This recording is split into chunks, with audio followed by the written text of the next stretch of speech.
नमस्कार दोस्तों, stock market studies में फिर से एक बार आपको बहुत-बहुत स्वागत है। तो आज यहाँ पे मैं डिस्कस करूँगा कुछ नया कंपनीज़ के बारे में और साथ ही साथ कुछ नया टॉपिक के बारे में। तो वीडियो को पूरा लास्ट तक देखिएगा क्योंकि आपको इस इन्फॉर्मेशन ज़रूर पता होना चाहिए। अगर आप स्टॉक मार्केट से कंटिन्यूअसली अर्निंग करना चाहते हैं और आपका अच्छा खासा पोर्टफोलियो बनाना चाहते हैं, तो आपको हमेशा न्यूज़ के बारे में, कंपनी के अंदर क्या चल रहा है, उसके बारे में जानकारी होना चाहिए।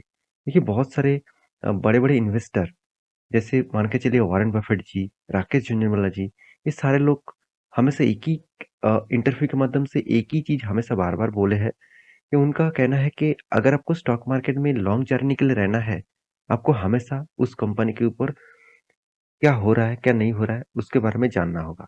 अगर वो आप जान पाएँगे, अगर वो डेटा आपके पास रहेंगे, तो आप कुछ भी कर सकते हैं, आप कुछ भी किसी भी कंपनीज़ को लॉन्ग टर्म के लिए रख सकते हैं।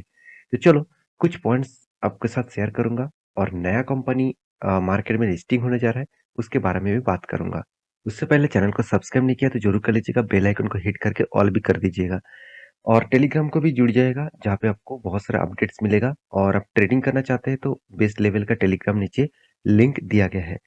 तो सबसे पहले यहाँ पे मैं बात करने वाला हूँ ओयो के बारे में। तो आप कहेंगे सर ओयो के बारे में बात कर रहा है, ओयो तो मार्केट में लिस्टिंग नहीं है। तो उसीलिए तो बात कर रहा हूँ क्योंकि ओयो का फाइलिंग जो है सेबी के पास जमा किया गया है।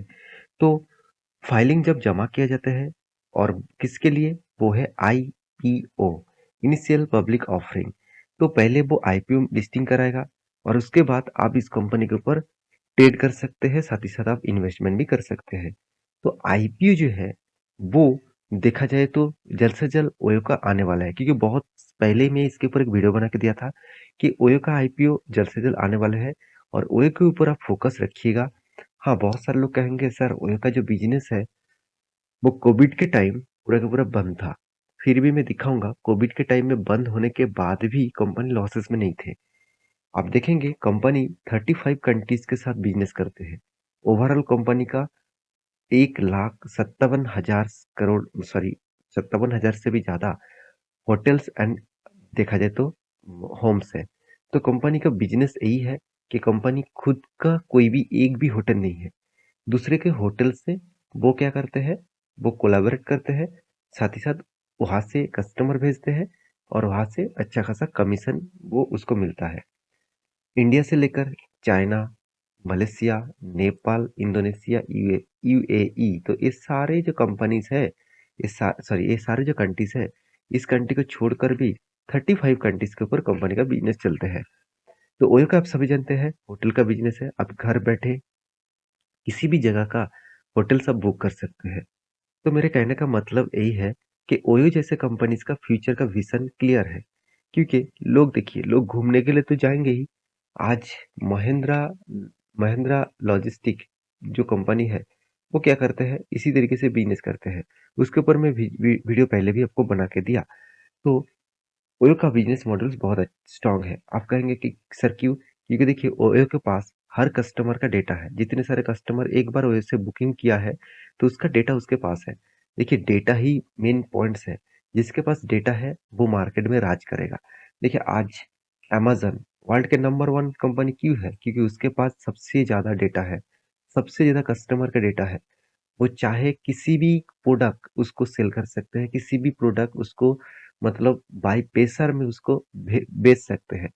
तो डेटा कलेक्ट करना सबसे बड़ा इंपॉर्टेंस पॉइंट था। आज जोमेटो जोमेटो आज लॉसेस में है, क्यों, वो डेटा कलेक्ट कर रहा है। जोमेटो बिजनेस मॉडल बहुत स्ट्रांग है। आपको लग रहा है जोमेटो आज लॉसेस में है, मुझे नहीं लगता जोमेटो आज लॉसेस में है, फ्यूचर में वो लॉस में रहेगा क्योंकि उसका बिजनेस मॉडल जो है वो शायद आपको लग रहा है कुछ खास नहीं है, एक दिन शायद वो उतना खास ना भी हो पाए, मगर उसके पास डेटा है, वो उस डेटा से कुछ भी कर सकते हैं। कौन सा जगह पे कस्टमर कौन सा प्रोडक्ट चाहते हैं उसको पता है, तो उस हिसाब से वो बिजनेस को शेड्यूल कर पाएंगे। तो मैं बार बार बोलता हूँ, ऑनलाइन प्लेटफॉर्म के माध्यम से जितने सारे कंपनी डेटा कलेक्ट करके काम करते हैं, तो उसको छोटा मत समझना। आज शायद वो उतना खास परफॉर्मेंस ना कर पाए, फ्यूचर में वो बड़ा हो सकते हैं। रही बात इस कंपनी के डिटेल्स के बारे में, तो चलो उसके बारे में बात करूँ। तो माइंड जैसे दिग्गज वेबसाइट के ऊपर एक न्यूज अपडेट अपडेट किया गया है कि ओयो यहाँ पे देख सकते हैं कॉन्फिडेंटली आईपीओ फाइलिंग, यहाँ पे देख सकते हैं टारगेट्स अप टू 600 मिलियन। इसका मतलब जो फाइलिंग किया जाएगा $600 मिलियन, तो मिलियन डॉलर्स का टोटल अमाउंट का आईपीओ मार्केट में ले आएंगे। तो एक बहुत बड़ा आईपीओ आने वाला है और इस आईपीओ से अच्छा खासा रेवेन्यू ग्रोथ भी, सॉरी, अच्छा खासा लिस्टिंग गेन भी आपको देखने को मिल सकता है। तो इस आईपीओ बहुत पहले से ही आने वाला था, बहुत दिनों से बातचीत चला था। तो टोटल 3000 से 4000 करोड़ का टोटल आईपीओ यहाँ पे आने वाले हैं। तो कोई छोटा मोटा आईपीओ नहीं आ रहा है, बहुत बड़ा आईपीओ आ रहा है।